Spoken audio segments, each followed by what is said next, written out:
Some live music from the Beach Boys here on the Vintage Rock and Pop Shop, 1964, Be True to Your School. And our guest that we're going to talk to in just a moment here, Ian Rusten, has, along with co-author John Stebbins, released a book courtesy of Backbeat Books that chronicles the Beach Boys in concert. That's kind of a unique thing. There are a lot of books on the Beach Boys, but I can't think of any other book that just looks at their work on the road.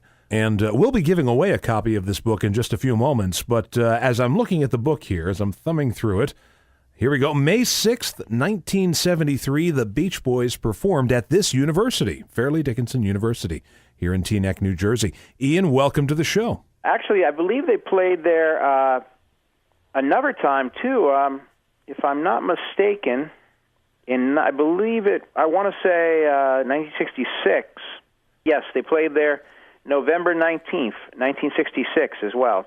So 2 appearances at the university, which is not unusual. As you know, as you and your listeners might recall, back in the 60s and 70s, there weren't all the venues that we have today. And in fact, universities and college gymnasiums were pretty commonplace for a lot of young people to see their first rock concert. All the big bands played at them, and Jimi Hendrix, the Stones, the Who, they all played college gyms in their day. What prompted this book in the first place? I mean, there are other books about the Beach Boys, but generally they focus either on the story of Brian Wilson or the Beach Boys as a recording act. Why focus on the touring? It's an integral part of their career. I mean, basically this band has toured nonstop since the end of 1961, with only a couple of years, maybe like 1970 and maybe one every year where they didn't tour much. But they usually tour at least 100 days out of every year. And I think that also they're an underestimated live band. At their peak, they were capable of putting on a really rockin' show. You know, the 60s and the 70s and the 80s were not like today, where you could just go online and read about wherever a band's going to play and get reports on every single show. And I imagine just documenting all of these shows had to have been a Herculean effort because there was so very little to go by. Yeah, definitely. That was, I'm actually a history teacher, and so I've done a lot of research, in the past. So I'm used to that kind of thing, and that's the way I approached it. I sort of, and with my co-author, John, who did a lot of work on it too, he's on the opposite coast, but he also did a lot of writing and researching. And the way we went about it was, just tried to find whatever contemporary accounts we could. So that meant going to libraries and trying to see if the shows were reviewed. Of course, that was sometimes a funny situation because, as you may know or recall, in the old days, reviews were really fun. There wasn't this rock press that we have today that takes it all very seriously. I often would get excited because I'd find a concert review in an old newspaper from the Providence, Herald or, the Newark News or whatever, and then be very disappointed because it was written by a 56-year-old Benny Goodman fan who just basically wrote about how he wished he had brought his earmuffs. Or it would be written by, or the newspaper would just throw in the towel and send a 12-year-old Beach Boys fan to the show who would just say how cute Dennis looked. Right. So that was kind of the gamut of the interviews. So it's hard, to form a picture of the experience of the Beach Boys live, But there were reviewers that took some time to really write something interesting about the group. And on top of that, then after we had done a lot of that research, we went around and talked to a lot of musicians that played with the group, and a few of the Beach Boys themselves, and that was great. And they added a lot of humorous stories, and sometimes not so humorous, but interesting. Well, you certainly did a lot of research because this thing is huge. The book came in the mail, and I practically got a hernia trying to lift it. I mean, it's that big of a book. By the way, you've got photos in here. And I thought I'd seen everything. Where did you get this material? An archive somewhere? Yeah, we're quite, I'm quite proud of that. If you know the publishing game today, we are quite happy of our publisher, but it's just the nature of publishing today that you don't get a big budget anymore. And, so we didn't have an incredible amount of money to spend on getting photographs. And, professional photographers, this is their livelihood, and so they expect to be compensated. So we had to be come up with ways to obtain photographs and maintain our budget. And one of the things I managed to do was I wrote to a lot of colleges. A lot of college yearbooks are now online, and I would go and look in the yearbooks, and there'd be photos of the Beach Boys in them. And so then I would write to the college, and I'd say, hey, I see that in the 1972, Clemson, South Carolina yearbook, there's a picture of the Beach Boys playing. Is it possible that in your library you actually have those photos still, and is it possible I could use them in the book for a small fee? And they would usually come back and say, yeah, you can use them. And most of those photos hadn't been seen by anyone since the yearbook was published.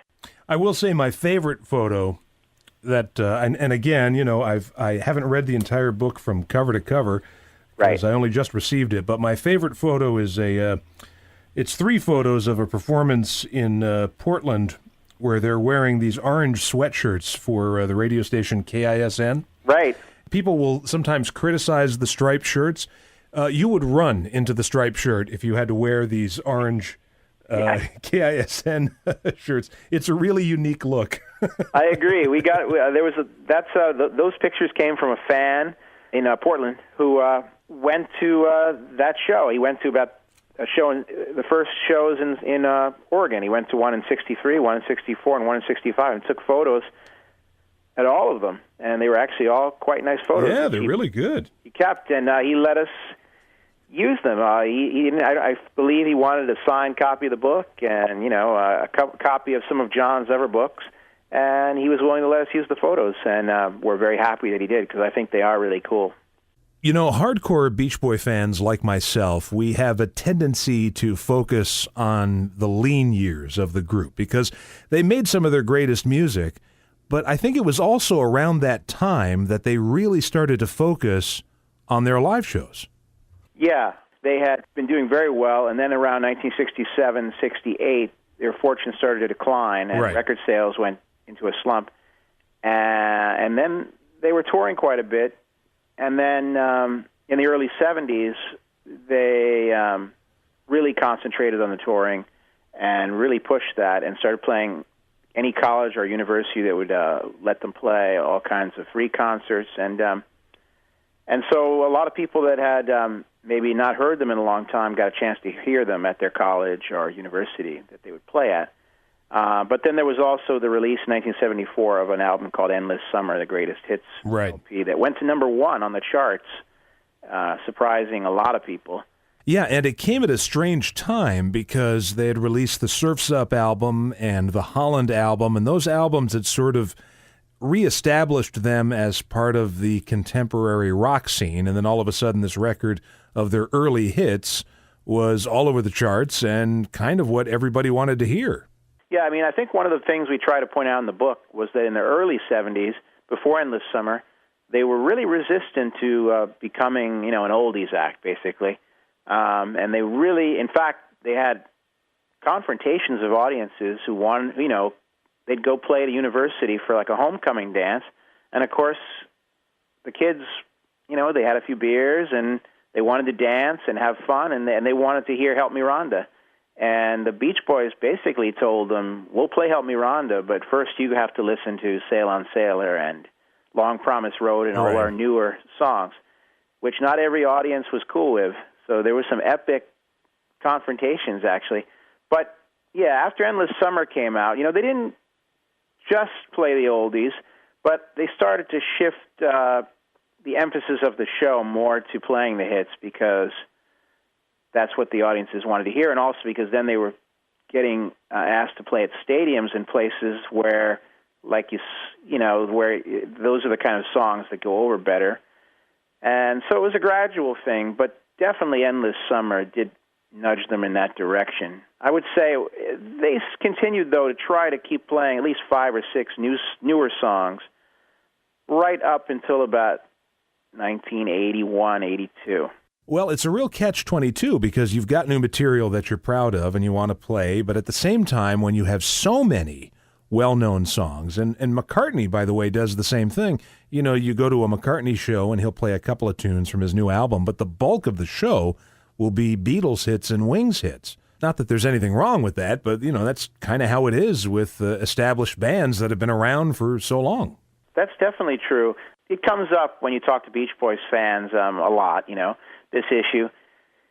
Obviously, when a fan goes to a show, they have certain expectations, you know, and I think an artist has to consider that. I mean, if you're the Rolling Stones or the Beach Boys or somebody like that that has a lot of songs in their catalog, you can't play them all, but you do know that you're going to have to play a few songs. I mean, the Rolling Stones know they probably can't play a show without playing Satisfaction or Jumpin' Jack Flash, yeah. And the Beach Boys know they can't play a show without playing Help Me Rhonda and California Girls and I Get Around. But I think there's room still in the set to take some chances, and the only criticism I would have of the Beach Boys, and I guess Paul McCartney too, would be there's a tendency to say, we'll play a few of our newest songs, and then we'll play the ones everybody came to hear. But seldom do they dip into this rich catalog. I think they have a lot of great material from the 66 to, 74 period that they seldom pull out, you know. I mean, there's a lot of songs that never get played, and it might be cool if they took a few chances and played a few of those cuts, you know. But I think, I don't know, it's one of those things that doesn't tend to happen too much. Yeah, well, I think we saw a little bit of that with the reunion tour last year. Yes, it was very exciting, actually. That was a big change, you know, and that tour was, it got a lot of publicity, and it did very well. And I went to I went to actually two of the shows, and they were excellent. They really were. I was, in fact, quite surprised. I have to admit, even though I'm a fan, that my expectations were low. I mean, these guys are almost 70 years old, right? And we know all the issues they've had. But they came out and did a really good show, and they did play some songs that fans had been hoping for that they hadn't played in a long time. Once again, the book is called The Beach Boys in Concert by our guest today, Ian Rusten, along with his co-author John Stebbins, who's written many, many great books about the Beach Boys, like The Lost Beach Boy, the David Marks book, and also Beach Boys FAQ. And we'll be giving away a copy of this book in just a few moments. But if you want to find out more, you can always just look at Amazon. You could go to Backbeat Books, which is an imprint of Hal Leonard, so it's on the Hal Leonard website. And Ian, thanks so much for being on our first ever Beach Boys Bash. Well, thank you so much for having me on.